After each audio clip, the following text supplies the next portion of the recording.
하나님 말씀 요한복음 6장 14절부터 21절까지 한 절씩 교독하겠습니다. 그 사람들이 예수께서 행하신 이 표적을 보고 말하되 이는 참으로 세상에 오실 그 선지자라 하더라. 그러므로 예수께서 그들이 와서 자기를 억지로 붙들어 임금으로 삼으려는 줄 아시고 다시 혼자 산으로 떠나 가시니라. 저물매 제자들이 바다에 내려가서 배를 타고 바다를 건너 가버나움으로 가는데 이미 어두웠고 예수는 아직 그들에게 오시지 아니하셨더니 큰 바람이 불어 파도가 일어나더라. 제자들이 노를 저어 10여 리쯤 가다가 예수께서 바다 위로 걸어 배에 가까이 오심을 보고 두려워하거늘 이르시되 내니 두려워하지 말라 하신대 이에 기뻐서 배로 영접하니 배는 곧 그들이 가려던 땅에 이르렀더라. 아멘. 오늘 하나님의 말씀이 여러분에게 복된 길이 되고 진리가 되기를 축복합니다. 지난주에 우리는 오병이어의 기적을 살펴봤습니다. 예수님은 굶주린 백성들에게 보리떡 5개와 물고기 2마리를 가지고 배불리 먹이시면서 이 오병이어의 표적을 통해서 이 땅에 참 떡으로 오신 자신을 계시하셨습니다. 예수님은 세상의 그 어떤 것으로도 채울 수 없는 만족과 행복을 주시는 참 떡이 되셨습니다. 사람은 이 떡으로만, 세상의 떡으로만 사는 것이 아니라 하늘에서 내려온 참 떡이신 예수님으로 사는 것입니다. 마태복음 4장 4절에 사람이 떡으로만 살 것이 아니요 하나님의 입으로부터 나오는 모든 말씀으로 살 것이니라 하셨습니다. 사람은 하나님의 말씀을 들어야 됩니다. 예수님이 이 땅에 오셔서 주신 말씀이 우리가 먹어야 될 참된 양식입니다. 예수님께서 오병이어의 표적을 통해서 그렇게 굶주린 백성들을 먹이시면서 우리가 먹어야 될 참된 떡은 하늘에서 내려온 예수 그리스도이심을 계시하여 주신 것입니다. 지난주에 이렇게 말씀을 드린 겁니다. 처음 듣는 것처럼 그렇게 앉아 계시면 안 됩니다. 고개를 끄덕끄덕 해주셔야 여러분이 잘 들었다는 것을 제가 알 수 있을 것 같습니다. 자, 오늘 말씀은 그 이후의 사건입니다. 오병이어의 표적을 통해서 배불리 먹은 그 사람들의 숫자가 장정만 5,000명이었습니다. 자, 수많은 사람들이 먹고 배불렀는데 이제 그 사람들이 그 이후에 어떻게 하는가? 자, 오늘 요한복음 6장 14절 말씀 읽어보겠습니다. 그 사람들이 예수께서 행하신 이 표적을 보고 말하되 이는 참으로 세상에 오실 그 선지자라 하더라. 이 그 사람들이 오병이어의 표적을 통해서 먹고 배부른 이 사람들이 예수님의 이 표적을 보고 세상에 오실 그 메시아가 바로 이분이다. 구약 성경에 예언하고 있는 메시아가 바로 이분이다 라고 말을 하고 있는 겁니다. 자, 그래서 15절에 그러므로 예수께서 그들이 와서 자기를 억지로 붙들어 임금으로 삼으려는 줄 아시고 다시 혼자 산으로 떠나 가시니라. 이제 그 사람들이 예수님께 와서 예수님을 억지로 붙들어 가지고 임금을 삼으려고 했습니다. 자, 이 사람들이 지금 예수님을 임금으로 삼으려는 이유가 무엇일까요? 15절에 보시면 억지로 붙들어 임금을 삼으려고 했다 했는데 예수님은 그럴 마음이 없습니다. 그런데 사람들이 억지로 예수님을 붙들어서 임금을 삼으려고 그랬습니다.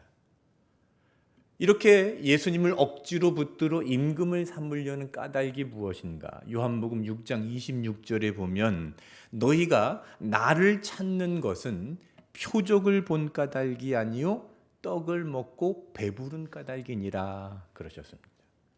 떡을 먹고 배가 부르니까 이 사람들이 예수님을 왕으로 삼고자 하는 겁니다.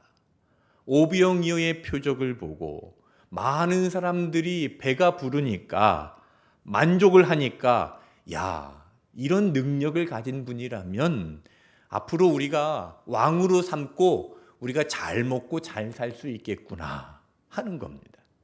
그리고 게다가 지금 이스라엘은 로마의 식민 지배를 받고 있습니다. 로마의 통치를 받고 로마에 아주 많은 세금을 바치고 박해를 당하고 고통스러운 삶을 살고 있는데 능력 있는 예수님이 왕이 되셔서 저 원수의 나라 로마를 제압하고 나라를 독립시키고 나라를 가장 강대한 강대국으로 만들어 줄 것으로 생각을 했습니다. 예수님을 정치적인 메시아로 생각을 하고 예수님을 억지로 붙들어서 임금으로 삼으려고 했던 것이죠. 그런데 예수님은 이 땅에 오셔서 정치적인 메시아로 오신 것이 아닙니다.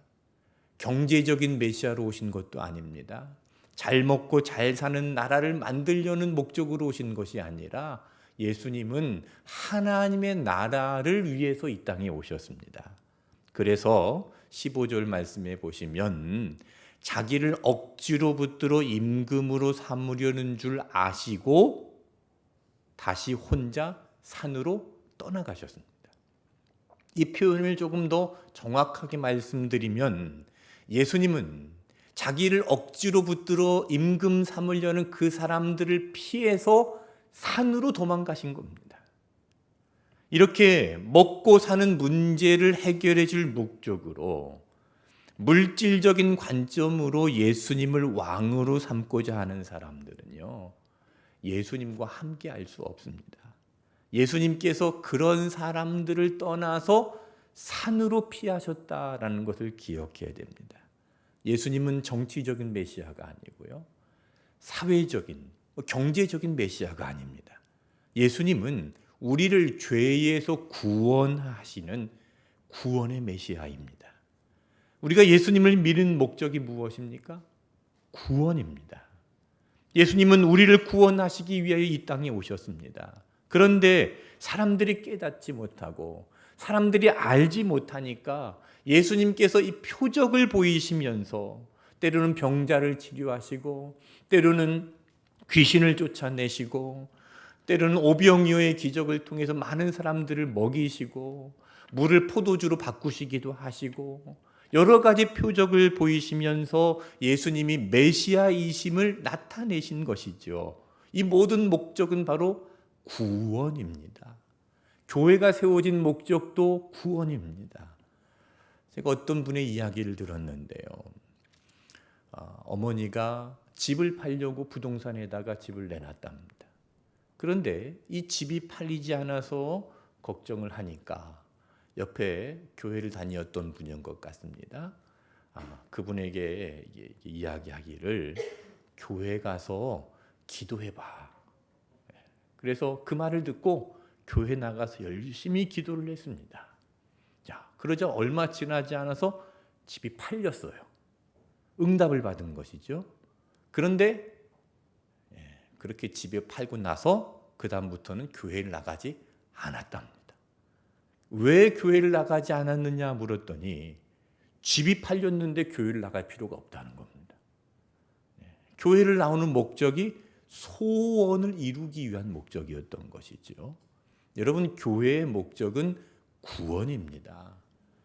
교회를 세우신 목적은 구원입니다. 하나님께서 구원을 위해서 우리 온누리 교회를 세우신 줄로 믿습니다. 제가 많은 성도들을 만나면서 예전부터 느껴온 것이 있는데요. 하나님은 새신자들의 소원은 잘 들어주시는 것 같아요. 새신자들이 기도하는 것, 새신자들이 소원하는 것, 하나님께서 정말 잘 들어주십니다. 왜 그러실까요? 왜 새신자들의 소원을 잘 들어주실까요? 소원을 들어주시지 않으면 도망가 버릴까 봐. 이건 제 생각입니다. 아무튼 여러 가지 통계적으로 볼 때 새신자들의 소원은 하나님께서 잘 들어주십니다. 그런데 헌신자들, 헐었다는 말이 아니라 헌신하는 성도들을 말하는 겁니다. 헌신자들의 소원은 하나님께서 뜸을 들이십니다. 새신자들처럼 바로바로 들어주시면 좋은데 하나님께서 뜸을 들이세요. 기다리게 하십니다. 왜 그러실까요? 이제 헌신자들은 이제 도망가지 않을 사람들이기 때문에 이제 기다리고 인내하고 기도하는 그 과정을 통해서 믿음을 연단시키시고 성장시키시는 겁니다. 믿음에도 단계가 있습니다. 처음부터 믿음 좋은 사람은 없습니다. 믿음의 사람은 만들어지는 겁니다. 연단과 과정을 통해서 하나님께서 만들어 가십니다. 그래서 우리 삶에서 일어나는 여러 가지 사건 속에서 하나님의 말씀을 듣고 우리가 성장해야 되는 것입니다.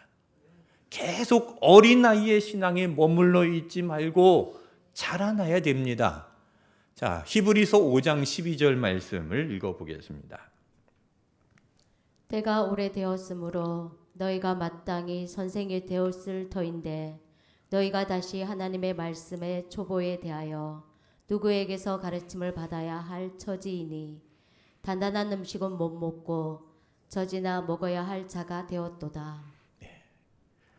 때가 오래되었으므로 교회를 다닌 지 오래되었어도 단단한 음식은 못 먹고 젖이나 먹어야 할 자가 되었도다.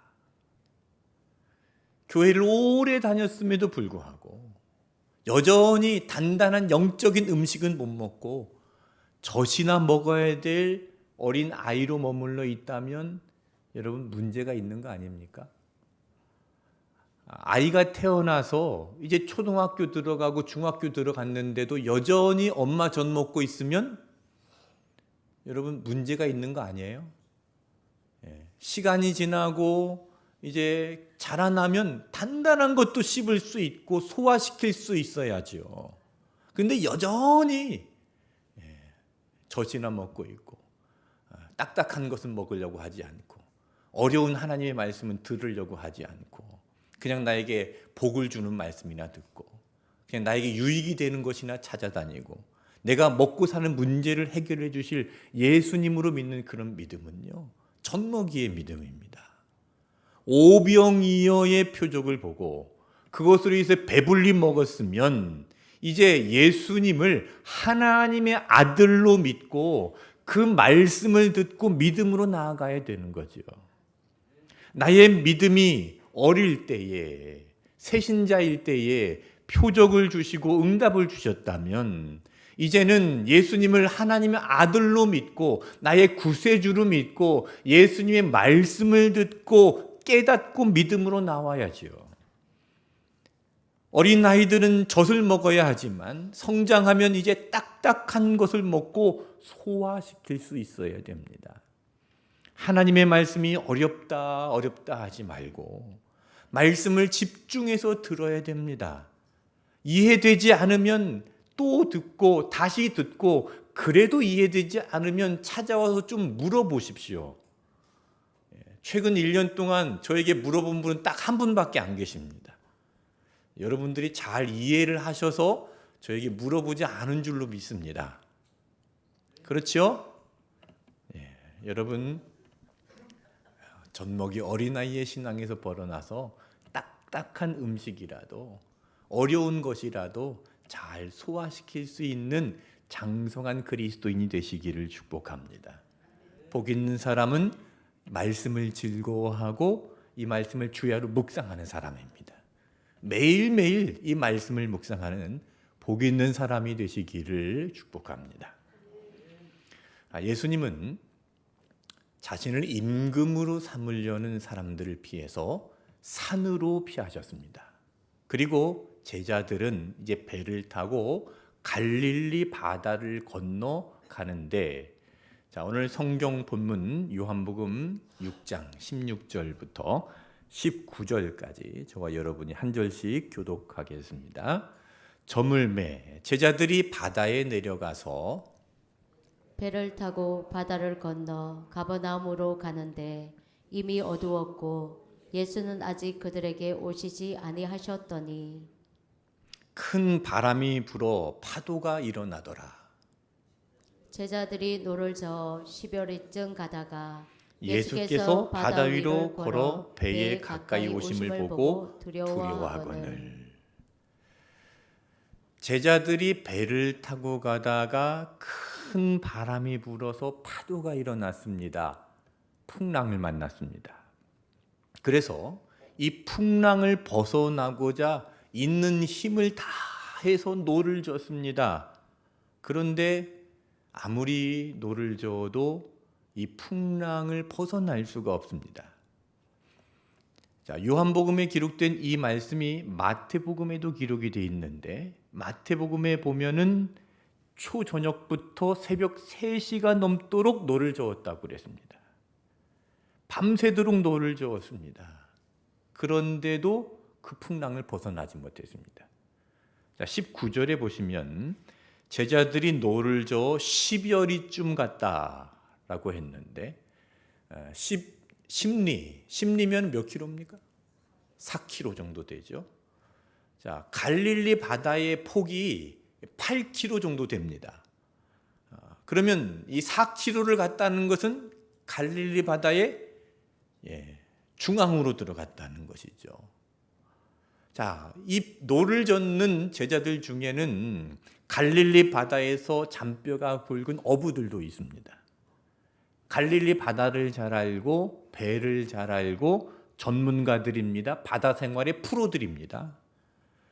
갈릴리 어부로 잔뼈가 굵은 이 제자들이 아무리 애를 써도 노를 저었어도 결국 나아간 곳이 어디입니까? 풍랑의 한 가운데로 나간 겁니다. 풍랑을 벗어나지 못하고 풍랑의 한 가운데로 나아가게 된 것이지요. 자, 이 말씀이 우리에게 무엇을 말씀해 주고 있나요? 내가 아무리 전문가라 해도, 내가 많은 경험과 능력이 있더라도 헤어나올 수 없는 풍랑과 같은 현실이 있다는 겁니다. 아무리 애쓰고 몸부림쳐봐도 빠져나올 수 없고 오히려 더 깊은 문제 속으로 들어가게 됩니다. 제자들이 왜 풍랑을 만났나요? 오늘 성경을 다시 보세요. 18절에 보시면 큰 바람이 불어 파도가 일어나더라 했는데, 큰 바람이 불어 파도가 일어난 그 이유가 무엇인가? 이 말씀 바로 앞에 보시면 17절 후반절에 이미 어두웠고 예수는 아직 그들에게 오시지 아니하셨다 했습니다. 예수님이 안 계시니까, 예수님이 안 계신 제자들의 배는 지금 풍랑을 만난 것이죠. 구원을 위해서 아무리 노를 저어도 예수님 없이 인간의 능력에는 한계가 있습니다. 우리는 우리 스스로의 힘으로 구원받을 수 없습니다. 예수님이 없이는 안 됩니다. 예수님 없는 배는 풍랑을 만난 배와 같습니다. 예수님 없는 인생은 이 세상 속에서 풍랑을 겪고 있는 인생과 같습니다. 그래서 우리가 예수님이 누구이신지를 분명히 잘 알아야 됩니다. 오늘 본문에서 살펴볼 수 있는 예수님은 어떤 분이십니까? 예수님은요, 찾아오시는 예수님이십니다. 제자들이 바다를 건널 때 예수님이 어디 계셨죠? 예수님께서 산 위로 피하셨다고 그랬습니다. 예수님은 산 위에 계십니다. 자, 예수님께서 올라가신 이 산은 갈릴리 바다 옆에 있는 산인데, 산에서 내려다보면 갈릴리 바다가 다 보입니다. 자, 한눈에 이 갈릴리 바다가 이쪽 끝에서 저쪽까지 한눈에 다 내려다보는 그 산 위에서 예수님께서 보셨겠지요. 큰 바람이 불고 파도가 일어나고 그 상황 속에서 제자들은 열심히 노를 젓고 그렇게 열심히 노를 젓는데도 그 풍랑 속에서 벗어나지 못하고 있는 제자들을 보셨습니다. 그렇게 제자들을 보시다가 제자들이 너무나 고통스럽게 그것을 헤어나오지 못하니까 제자들에게 가십니다. 원래 목적은 그 바다를 건너서 만나기로 돼 있는데 예수님은 걸어서 가고 제자들은 배를 타고 가면 그곳에서 만나기로 되어 있는데 제자들이 그 풍랑에서 벗어나지 못하는 것을 보시고 예수님께서 제자들에게 찾아가십니다. 그런데 어떻게 찾아가시나요? 배를 빌려 타고 가신 것이 아니라 물 위를 걸어서 가셨습니다. 왜 물 위를 걸어가셨을까요? 급하니까. 지금 제자들이 고통을 당하고 있으니까 예수님께서 물 위를 걸어가신 겁니다. 아마 예수님께서 물 위를 빨리 걸으셨을 것입니다. 여러분, 물 위를 걷는 방법이 뭡니까? 한 발이 빠지기 전에 다른 한 발을 넣고 그 한 발이 빠지기 전에 또 다른 한 발을 넣습니다. 예수님께서 아마 그렇게 빨리 물 위를 걸으셨을 것입니다. 예수님은 그렇게 찾아오시는 분입니다. 우리가 해결하지 못한 문제를 가지고 씨름할 때 예수님은 우리를 외면하시는 분이 아니라 찾아오시는 분이십니다. 예수님은 고난의 길을 헤치고 찾아와서 우리를 구원해 주시고 우리를 의의 길로 인도해 주십니다. 사망의 음침한 골짜기까지 찾아오셔서 우리를 안위해 주시는 선한 목자가 바로 우리 예수님입니다. 제자들에게 예수님 그렇게 찾아가셨습니다. 급하니까 그냥 바다 위를 막 뛰어가셨습니다. 그런데 제자들은 그렇게 찾아오시는 예수님을 제대로 알지 못했습니다. 19절에 보니까는요, 예수님이 바다 위로 걸어서 배에 오심이 보고 두려워했다 그랬습니다. 제자들이 얼마나 놀랬겠습니까? 마태복음에 보면은 유령이다 그랬습니다. 여러분, 이 상황을 생각해 보십시오. 막 큰 바람이 붑니다. 파도가 일어나서 배를 막 삼킬 것 같고 배가 곧 깨어질 것 같습니다. 그런데 저기 어떤 사람이 막 바다 위를 퍽퍽퍽 걸어옵니다. 깜짝 놀랐겠죠. 예수님일 것이라고는 생각도 못하고, 야, 유령이다, 우리 다 죽었다, 야, 저승사자가 오는가 보다, 우리 데려가려고 오는가 보다, 마귀가 저렇게 우리를 잡아가려고 오는가 보다 하고 막 두려워가지고 유령이다 그랬는데, 요즘 말로 말하면 야, 귀신이다, 그런 뜻입니다. 예수님을 귀신으로 오해한 것이지요. 여러분, 왜 이런 두려움에 빠지게 되었습니까? 예수님을 알지 못했기 때문에 두려움으로 빠진 겁니다. 그래서 예수님께서 말씀하시죠. 20절에 이르시되 내니 두려워하지 말라. 그래서 21절에 보시면 이에 기뻐서 배로 영접했다 그랬습니다. 예수님을 만나면, 예수님을 내 인생의 배에 모시면 두려움이 기쁨으로 바뀝니다. 예수님이 누구이신가를 분명히 알게 되면 두려움이 기쁨으로 바뀝니다. 자, 여기 20절 말씀에 내니 두려워하지 말라 그랬는데, 이 내니라는 이 말씀이요, 영어로 I am입니다. 요한복음에 보면 I am으로 시작되는 7가지의 말씀이 있습니다. 헬라어로는 에고 에미라고 하는데, 나는 무엇이다, 나는 무엇이다 하는 말씀이 7가지로 정리가 되어 있는데요, 예수님은 이렇게 말씀하셨습니다. 나는 생명의 떡이다, 나는 세상의 빛이다, 나는 양의 문이다, 나는 선한 목자다, 나는 부활과 생명이다, 나는 길이요 진리요 생명이다, 나는 참 포도나무다. 이렇게 7가지의 말씀을 예수님께서 나는 무엇이다 라고 우리에게 선포해 주셨습니다. 예수님께서 스스로 자기 자신을 선포하신 것입니다. 자, 오늘 본문에서도 내니 두려워하지 말라, I am 이라고 선포를 하시는데, 자신을 선포하시는 예수님을 바라볼 때 제자들이 가지고 있었던 두려움은 기쁨으로 바뀌게 된 것입니다. 예수님 모를 때는 두려웠는데 예수님을 바로 알게 되니 두려움이 사라지는 것이죠. 이처럼 예수님에 대한 바른 지식이 우리가 가지고 있는 삶의 모든 두려움으로부터 이기게 하는 것입니다. 여러분, 어떻게 해야 될지 모르는 깊은 불안과 풍랑 한가운데 있습니까? 내 인생의 배가 지금 깨어져 가고 아무리 애쓰고 노를 저어도 상황이 변화되지 않는 그런 고립된 상황 속에 있으십니까? 예수님이 누구이신지 바른 지식을 가지고 있어야 됩니다. 예수님은 우리에게 항상 오십니다. 여러 가지 방법을 통해서 우리에게 말씀하십니다. 여러분은 알지 못했겠지만 지난 한 주간 여러분 살아가는 삶 속에서 예수님은 우리 삶에 찾아오셔서 우리에게 도와주시려고 우리의 삶에 무리를 걸어오시듯이 급하게 우리를 찾아오실 때가 있었습니다. 그럼에도 우리는 그것을 모르고 예수님에 대한 바른 지식을 갖지 못하고 내 힘으로 계속 노를 저으려고 하니 문제가 해결되지 않고 더 깊은 수렁 속으로 빠져버리게 되는 것입니다. 그래서 우리는 말씀을 묵상해야 됩니다. 매일매일 하나님 말씀을 묵상하면 이 말씀을 통해서 예수님을 알게 됩니다. 그래서 온누리교회에서는 성경을 묵상합니다. 그리고 성경을 강해하고 성경을 읽게 하고 성경을 연구하고 여러분에게 이 성경을 제가 잘 정리해서 전달하는 것입니다. 성경을 아는 것이 예수님을 아는 겁니다. 성경은 예수님을 증거하는 책입니다. 여러분, 성경을 읽으십시오.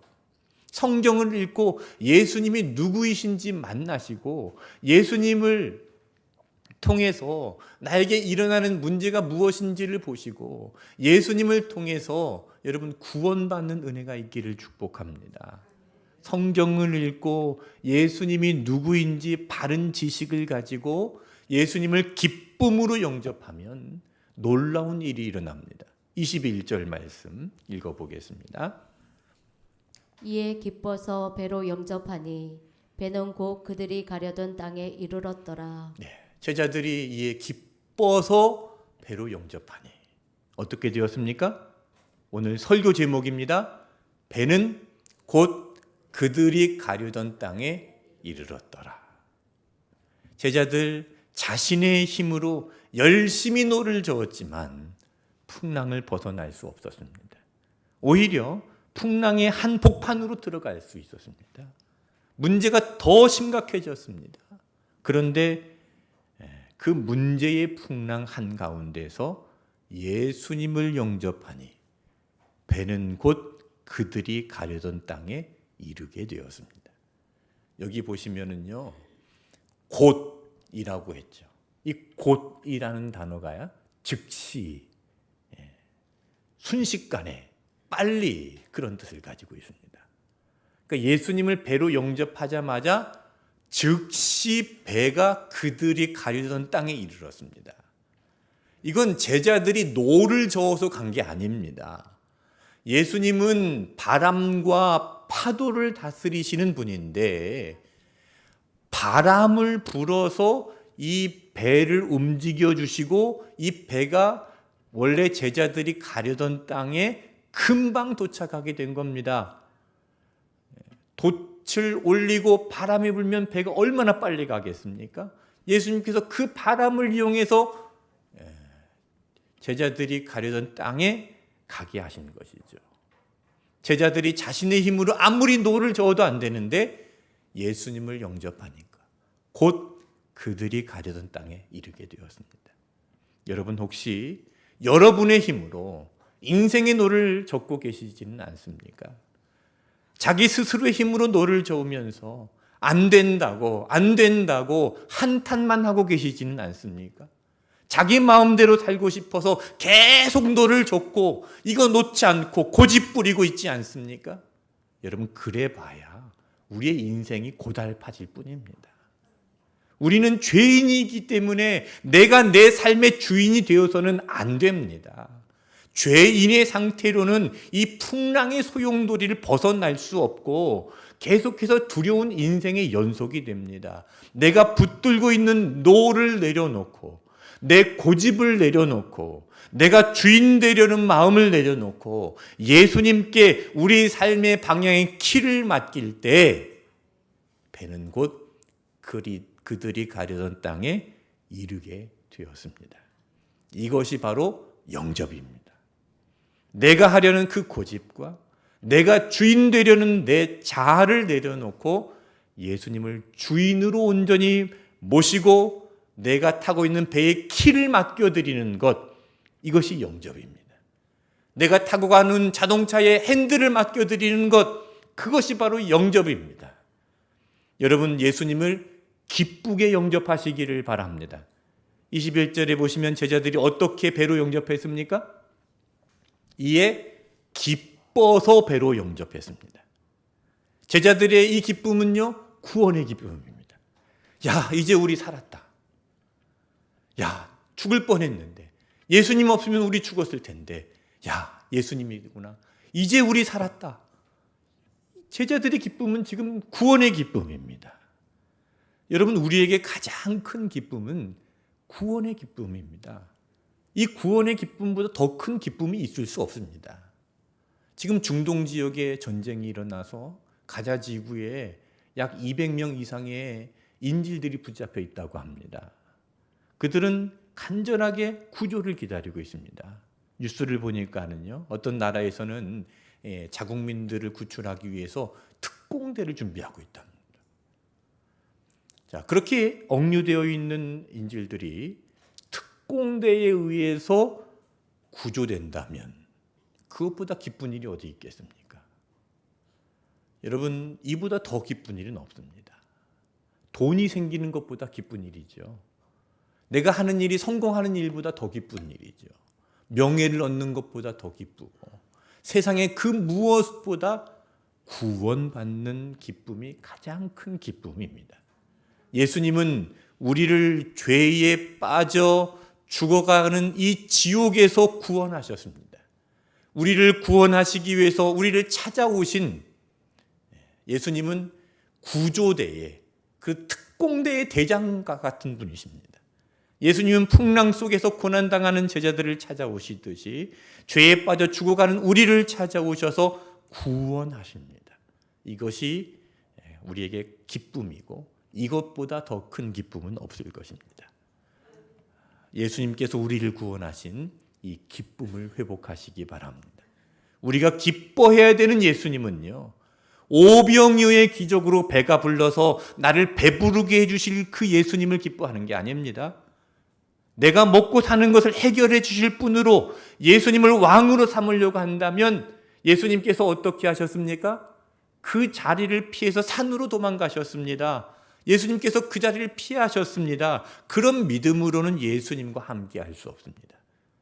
나를 구원하실 분으로 예수님을 영접하고 내가 붙들고 있는 노를 내려놓고 예수님께 그것을 맡기면 우리가 타고 있는 배를 예수님께서 이끌어 주십니다. 그리고 배는 곧 그들이 가려던 땅에 이르렀더라. 제자들이 타고 있던 배를 주님께서 이끌어 주신 것처럼 저와 여러분이 가려던 땅에 예수님께서 이르게 해 주실 줄로 믿습니다. 풍랑을 만나서 내가 아무리 애쓰고 몸부림쳐봐도 벗어나지 못하고 있을 때 여러분, 예수님을 주인으로 영접하고 예수님께 의뢰하시고 예수님께 그 모든 것을 맡기십시오. 이제 이번 주부터 다니엘 기도회를 시작합니다. 기도는 위탁입니다. 맡기는 것입니다. 내가 주인 삼고 있는 모든 것들 다 내려놓고 내 힘으로 해결해 보려고 열심히 젓고 있는 그 노를 내려놓고 예수님을 내 배의 기쁨으로 영접하며 모든 것을 맡기고 기도해 보십시오. 그렇게 기도하심으로 여러분이 가려던 곳에 이르게 되기를 축복합니다. 그 목적지에 안전하게 도착하는 온누리 교회가 되시기를 축복합니다. 기도하겠습니다. 하나님 아버지,